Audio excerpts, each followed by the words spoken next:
Indonesia tengah bersiap mengantisipasi memburuknya situasi pandemi COVID-19. Kasus kematian akibat COVID-19 di Indonesia pun terus bertambah dalam 3 hari terakhir.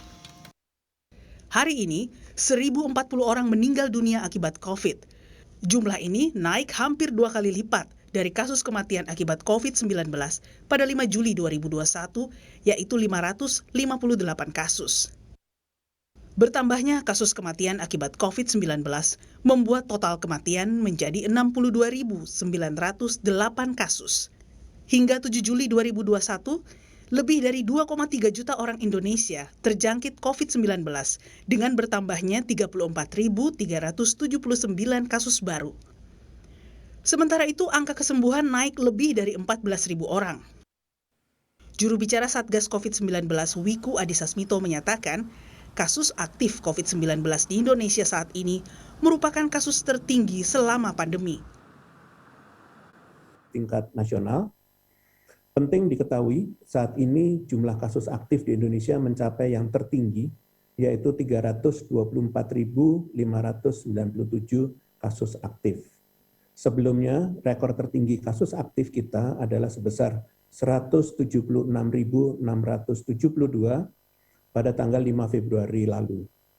Jumlah kasus aktif yang tinggi saat ini harus segera diimbangi dengan kenaikan kesembuhan yang tinggi pula, serta fokus untuk menekan angka kematian.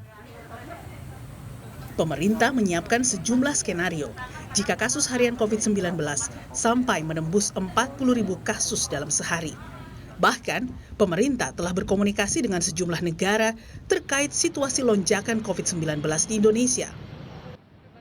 Hari kemarin 29.000, bisa saja mungkin nanti kita sampai ke 40.000 ataupun lebih. Oleh karena itu, skenario untuk menghadapi itu tadi sudah kita lakukan. Jadi baik mengenai obat, mengenai oksigen, maupun tadi rumah sakit. Kalau ada yang bilang tadi perlu bantuan dari luar, kita juga sudah komunikasi dengan Singapura, kita komunikasi juga dengan Tiongkok, dan komunikasi juga dengan sumber-sumber lain. Jadi sebenarnya semua secara komprehensif sudah kita lakukan. Kasus harian positif COVID-19 Indonesia menjadi yang tertinggi di dunia pada 6 Juli 2021 dengan bertambahnya 31.189 kasus baru. Di bawah Indonesia, Inggris menempati negara dengan kasus harian COVID-19 kedua sebanyak 28.773 kasus. Sementara itu, India, negara yang pernah diterpa badai COVID-19, menempati peringkat ketiga dunia terkait penambahan kasus harian COVID-19, yaitu 27.613 kasus. PPKM darurat menjadi jurus pemerintah menghadapi lonjakan kasus COVID-19. Aturan ini menuntut tanggung jawab bersama agar semua lapisan masyarakat bisa menurunkan laju penularan kasus COVID-19. Tim Liputan, Kompas TV. Saudara, bagaimana upaya mencegah memburuknya pandemi di Indonesia dan bagaimana membangun kesadaran masyarakat akan COVID di Indonesia yang semakin tinggi? Sudah maksimalkah upaya kita bersama untuk menangani COVID-19?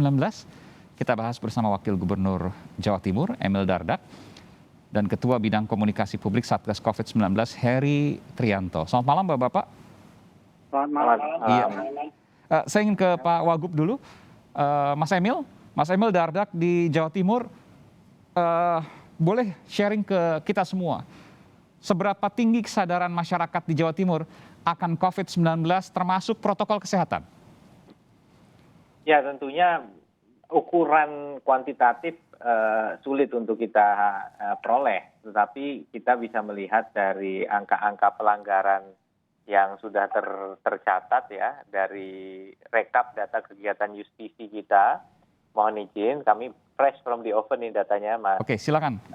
Aiman, gitu. Jadi bahwa jadi ada kategori teguran, jenis sanksinya denda, sampai ini kita lihat sudah ada berapa hari terakhir ini sudah 33.504 teguran sanksi yang diberikan. Untuk yang sanksinya adalah sanksi kerja sosial. kemudian jumlah teguran yang dihasilkan adalah 158.000. Jadi kalau kita katakan bahwa masih masyarakat bisa nggak kemudian tertib tanpa diawasi, itu memang angka ini bicara sendiri gitu. Nah inilah yang terus harus kita dorong. Iya, iya. Meskipun juga saya harus membuka data juga bahwa Jawa Timur adalah salah satu, atau saya sebutkan saja di Jawa, di Pulau Jawa ini adalah daerah dengan tingkat keterisian tempat tidur rumah sakit atau bed occupancy ratio yang terendah. Apa yang terjadi di sana sesungguhnya? Saya pikir kita sudah tidak melakukan komparatif assessment ya satu dengan yang lain. Yang jelas kita sekarang juga tetap sangat berhati-hati karena pada kenyataannya daerah dengan bor ICU dan isolasi lebih dari 80% ada 12 di Jawa Timur, termasuk kota Surabaya, termasuk Malang, Sidoarjo, dan kota Madiun, dan kita sangat-sangat concern. Itulah sebabnya hal-hal detail pun jadi perhatian kami, seperti misalnya menambahkan dari tempat tidur single jadi tempat tidur susun di rumah sakit lapangan, di Ijen, Malang misalnya. Kemudian gedung parkir dikonversi, ini mudah-mudahan seminggu 2 minggu lagi selesai menjadi 200 tempat tidur di Rumah Sakit Sutomo. Terus kita tambahkan. Jadi tambahan bed ini sangat signifikan Mas Aiman. Selama masa ini kita dari untuk ICU saja dari 511 tempat tidur menjadi 1.510. Itu pun langsung terisi 1.040. Begitu pula untuk kapasitas tempat tidur isolasi dari 5.591 naik menjadi 14.554 gitu. Ya, ini dari pertama awal. Tapi kalau di pertengahan kemarin melonjak ada di kisaran 8.000, 9.000. Jadi benar-benar masif penambahannya. Tapi juga masif keterisiannya. Jadi kita sangat concern dengan tingkat keterisian yang masif. Mungkin karena juga disadari banyak pasien yang merasakan gejala ringan, saturasi masih belum di bawah 95, tapi segera bergegas ke rumah sakit karena khawatir. Itu yang terjadi, betul, itu yang, dan itu seharusnya tidak perlu karena itu akan menambah beban rumah sakit, nakes juga kemudian kolaps. Meskipun juga ketika isoman harus ada pendampingan. Saya ingin tanya juga terkait tadi bahwa bornya, tingkat keterisian tempat tidur rumah sakit rendah, rendah. Tetapi angka kematian di Jawa Timur per hari ini total ya 13.000, itu saya katakan paling tinggi dari seluruh Indonesia. Ini kan muncul sebuah analisis Pak Wagub. Tingkat keterisian tempat tidur rendah, tapi tingkat kematian tinggi. Jangan-jangan orang yang datang ke rumah sakit ini udah dalam kondisi yang begitu parah, sehingga katakanlah 1 atau 2 hari datang ke rumah sakit lalu meninggal. Benarkah itu yang terjadi di Jawa Timur? Yang faktual adalah memang banyak sekali tidak bisa diabaikan angka kematian di IGD. Jadi belum sampai mendapatkan perawatan juga sudah meninggal. Nah inilah yang kemudian dikhawatirkan tuh pemburukan yang sifatnya sangat rapid.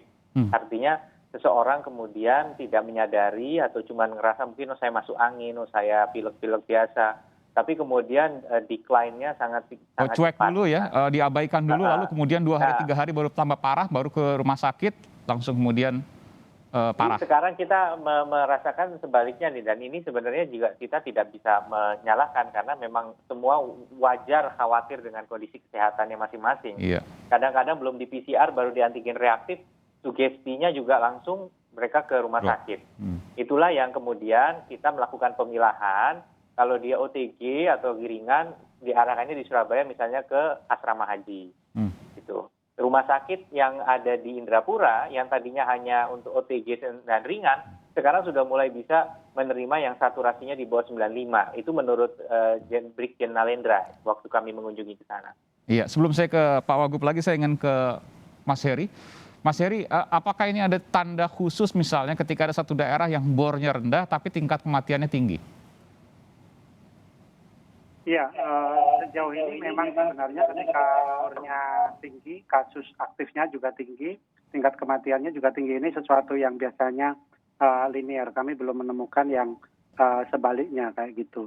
Seperti di Jawa Timur kebetulan tingkat kematiannya paling tinggi ya selama ini dibandingkan jumlah yang tertular itu lebih dari 7%, dan itu terus diteliti apa penyebabnya. Ini kan hal yang janggal sebenarnya. Karena tingkat kematiannya tinggi, tapi keterisian rumah sakitnya rendah. Secara umum ya? Ya, itu memang harus dicek. Salah satunya adalah tingkat testing seberapa agresif dilakukan di sebuah daerah kayak gitu.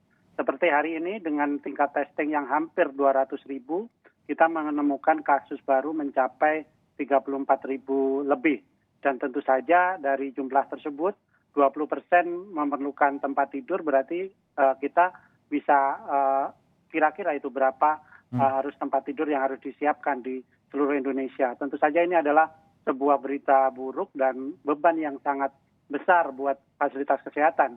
Seperti di Jawa Timur, bahkan tempat parkir di Dr. Sutomo akan dikonversi menjadi tempat perawatan. Sepertinya banyak tempat sekarang sudah melakukan hal-hal seperti itu, dan ini patut menjadi perhatian kita semua bahwa memang situasinya tidak sedang baik-baik saja. Jadi langkah kita bersama ini sangat menentukan masa depan kita gitu. Tidak sekedar regulasi yang kemudian diperketat, tetapi kemudian kesadaran masyarakat untuk menahan diri, berada di rumah dulu dalam 2 pekan ke depan, terutama di Jawa Bali yang memang daerahnya merah, hampir merah semua gitu. Iya, Pak Wagub, saya tanya soal testing, kemudian juga bagaimana vaksin di sana. Ini untuk kemudian bisa menjawab apakah jangan-jangan ada kecurigaan testingnya yang kemudian kurang masif sehingga tidak terdeteksi, lalu kemudian pasien-pasien parah misalnya tidak tertolong lagi. Apakah itu kemudian yang terjadi di Jawa Timur atau seperti apa? Ya, sekali lagi kita tidak pernah menihilkan semua kemungkinan. Karena kita tiap hari harus selalu menyempurnakan langkah-langkah kita. Nah, pertama kaitannya dengan testing. Ini malah terjadi yang kebalikannya aja. Sekarang bahkan dilakukan tes acak. Seperti tadi kami kontak Bupati Lumajang. Bupati Lumajang kemudian melakukan random testing di warung-warung yang melanggar protokol sekaligus di swab. Hasilnya Pak Wagub? Ternyata hasilnya hampir tiap warung ada aja 1-2 yang reaktif. Luar biasa. Per warung itu ya? Belum tentu PCR-nya positif ya. Iya. Tetapi policy dari Kemenkes yang baru bahwa rapid test antigen itu sudah di-qualify sebagai positif. Nah, yang jadi kendala kita hari ini, positivity rate-nya itu, karena yang dilaporkan cuma yang positif, misalnya di warung itu ada 15 orang, 1 reaktif, yang 14 negatif mungkin belum terlaporkan ke kita. Sehingga terjadilah positivity rate yang tinggi. Karena total testingnya yang terlaporkan hanya yang PCR, yang antigen mungkin yang dilaporkan hanya yang reaktif, yang negatifnya enggak, sehingga pembagi pembilangnya ini menyebabkan positivity rate yang tinggi. Nah ini, tapi ini kan proses nih, kita tetap kemudian merasa lebih baik kita play safe ketimbang kita terlalu istilahnya kita lebih baik menghindari resiko. Jadi dalam hal ini kita testing seluas-luasnya. Nah inilah sebabnya kita juga ada rasio sebenarnya 1:20. Tetapi menurut instruksi Mendagri 1:15. Nah saya pernah uji petik misalnya di Mojokerto, ya kan? Ada data 1:2,5, kok cuma sedikit. Tapi ternyata kasus-kasus yang muncul hari itu dikirim ke saya langsung dalam jeda waktu berapa menit. Bupati Mojokerto bisa menunjukkan ini 20 kasus yang sudah tracing, ini sekian gitu. Jadi sebenarnya sudah menjadi sebuah rutinitas untuk ngecek at least 20 kasus. Nah cuman begini, jangan dihitung misalnya hari ini 10, besok ketemu 20, artinya besoknya 20 itu harus dikali 20 misalnya. Karena bisa saja yang dites ini adalah hasil tracingan yang lama, jadi dia nggak di-trace panjang lagi gitu, karena sudah ketahuan lingkarannya ya itu aja gitu. Iya, ini soal angka positivity rate memang harus ada hitungan matematik seperti itu, meskipun tadi faktanya ketika dites acak pasti ada yang positif dalam satu warung itu sebutkan tadi ya.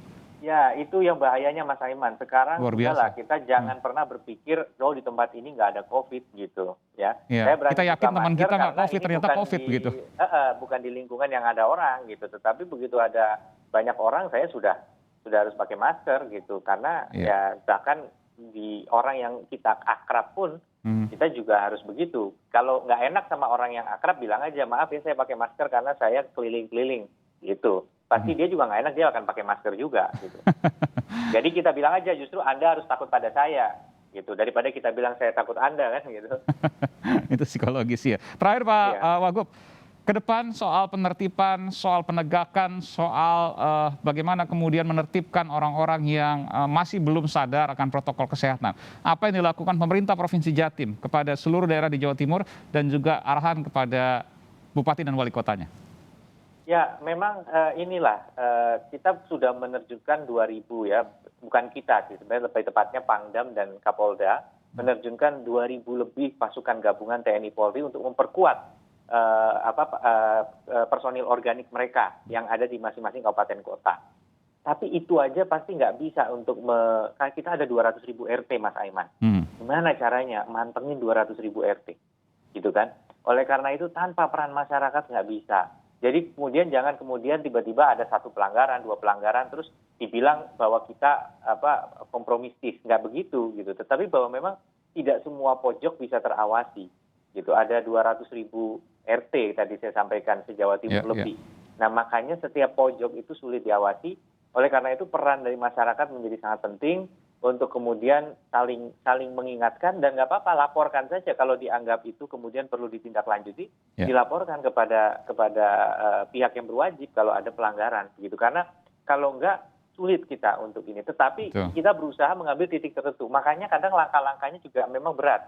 Seperti kami hari ini juga mendengar, misalnya ada penyekatan yang membuat kemudian antrian panjang, tetapi memang situasi ini tidak baik-baik saja, kita sedang berperang. Dan dalam berperang memang situasi ini tidak bisa sepenuhnya ideal. Saya ingin menanyakan terakhir kepada Pak Wagub, artinya di sini RT, RW, ya, ketua RT dan pengurusnya, ketua RW dan pengurusnya menjadi garda terdepan untuk melakukan hal ini. Seyogianya demikian, bahwa ketua RT betul, jadi tapi kita juga harus sadar kadang-kadang di tempat tertentu ketua RT-nya juga sudah usia rentan juga kan, ya, jadi nggak bisa kita ini. Maka memang kadang-kadang kita mengkombinasikan, nggak harus ketua RT-nya serta-merta, tapi warga itu sendiri punya kesadaran. Ya, sekarang sudah banyak sulit di BPBD, di BPBD ada Inaris, ya. Inaris itu bisa menyampaikan tuh di foto, dikirim masuk ke dalam hotspot resiko. Jadi BPBD download aja apps-nya Inaris. Nah itu sudah pernah kita sosialisasikan, bisa melaporkan di situ, akan masuk ke dalam sistem. Nah sistem ini yang diharapkan kemudian bisa ditindaklanjuti. Tapi kalau semua wadulnya ke medsos melalui saya nggak cukup waktu bukannya, Mas Aiman. Kan betul. Betul, ya, memang ini tantangan baru, hal yang baru, dan juga perlu solusi yang baru dan kreativitas juga yang tanpa henti. Terima kasih Pak Wakil Gubernur Jawa Timur. Sehat selalu Mas Aiman, Pak Heri. Sehat selalu juga. Saya akan masih lanjut, saudara, di segmen berikutnya dengan Mas Heri Trianto dari Satgas COVID-19. Lagi, Mas Aiman. Siap, terima kasih. Terima kasih Pak Wagub, Pak Emil Dardak, sehat selalu, sehat untuk kita semua, sehat untuk Jawa Timur, sehat untuk bangsa Indonesia. Saat lagi saudara, saya akan segera kembali.